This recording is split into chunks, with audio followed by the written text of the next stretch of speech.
இப்படி மெலிசாக நம்ம பாவக்காயை வைக்கலாம். எவ்வளோ மெலிசாக வெட்ட முடியுமோ அவ்வளோ மெலிசாக வெட்டிட்டு அது உள்ளே இருக்கிற அந்த கொட்டையெல்லாம் நம்ம எடுத்துட வேண்டியது. இது கொட்டையெல்லாம் எடுத்துட்டு மெலிசாக வெட்டி அதை க்ளீன் பண்ணி வச்சுக்கிறேன். இதை போட்டு கொஞ்ச நேரம் அப்படியே வதக்குறேன். அப்படியே பொரியுமாக மிதமான சூட்டில் அப்படியே இதை வதக்குவோம். நம்ம சும்மா 2 நிமிஷம் வதக்கிட்டு நம்ம மசாலா போட்டு இதை பொரிக்கிறோம். போதும் இந்த அளவுக்கு வதக்கினது பாருங்கள். நம்ம ஓரளவுக்கு வதக்கிட்டோம். இந்த வதக்கத்துலேயே அது என்ன பண்ணுறது, ஒரு 25% அது வெந்துடுது. அது நேரம் ஆற வச்சுட்டு இதுக்கு மசாலா போடலாம். இது எண்ணெய்லாம் ஊற்றல, இது நல்லா ட்ரையாக இருக்குது. 2 ஸ்பூன் தயிர் எடுத்துக்கிறோம். கொஞ்சம் மஞ்சத்தூள் எடுத்துக்கிறேன். மிளகாய்த்தூள் உங்களுக்கு காரத்துக்கு ஏற்றவே எடுத்துங்க. நான் ஒரு 1/2 ஸ்பூன் மிளகாய்த்தூள் எடுத்துக்கிறேன். கரம் மசாலா தூள் ஒரு 1/2 ஸ்பூன் எடுத்துக்கிறேன். கொஞ்சம் இஞ்சி பூண்டு பேஸ்ட்டு கொஞ்சம் எடுத்துக்கிறேன். திட்டமாக உப்பு கொஞ்சம் 1 ஸ்பூன் கிட்ட அரிசி மாவு எடுத்துக்கிறேன். இது கொஞ்சம் கார்ன்ஃப்ளவர் மாவு, கொஞ்சம் சோள மாவு கொஞ்சம் எடுத்துக்கிறேன். கடல மாவு எடுத்துக்கிறேன். கொஞ்சம் பெருங்காயத்தூள் எடுத்துக்கிறேன். கொஞ்சம் லெமன், சும்மா 1 ஸ்பூன் அளவுக்கு கொஞ்சம் லெமன் எடுத்துக்கிறேன். கலந்துக்கலாம். ஸ்பூனுக்கு கொஞ்சம் தண்ணி ஊற்றிக்கலாம். கலந்துக்கலாம். உப்பு காரம் பார்த்துங்க. வச்ச அந்த பாவக்காயை நம்ம இதில் சேர்த்து அப்படியே இதை கிண்டுக்கலாம். அப்படியே இருக்கட்டும்.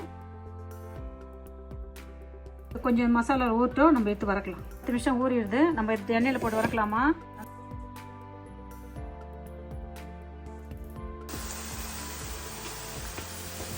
இதை அப்படியே நம்ம லைட்டாக திருப்பி போடுவோம். கொஞ்சமாக அழகாக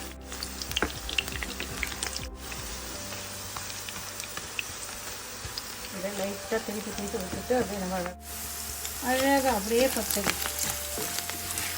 மிதமான சூட்டில் அழகாக நம்ம பொரிச்சு எடுக்கணும். இதில் கசப்பு தண்ணி இருக்காது.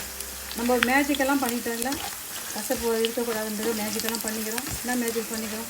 தூள் போட்டுக்கிறோம், மிளகாய் தூள் போட்டுக்கிறோம், அப்புறம் கரம் மசாலா தூள் கொஞ்சம் போட்டுக்கிறோம். நம்ம இதில் உப்பு சேர்த்துருக்குறோம்,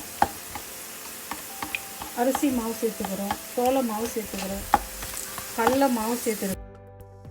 உடனே சூப்பராக அழகாக நம்ம பாவக்காய் ஃப்ரை பண்ணிட்டோம். பாவக்காய் சாப்பிட்டு பார்க்கலாம். நல்லா மொரன்னு நல்லா சூப்பராக கசப்பு தன்மையே இல்லாத அளவுக்கு நம்ம மேஜிக் பண்ணி எல்லோரும் இதே மெத்தடில் செஞ்சு கொடுங்க. நம்ம ஈஸியான எளிமையான மெத்தடில் என்ன அழகாக ஒரு பாவக்காய் ஃப்ரை பண்ணிட்டோம்.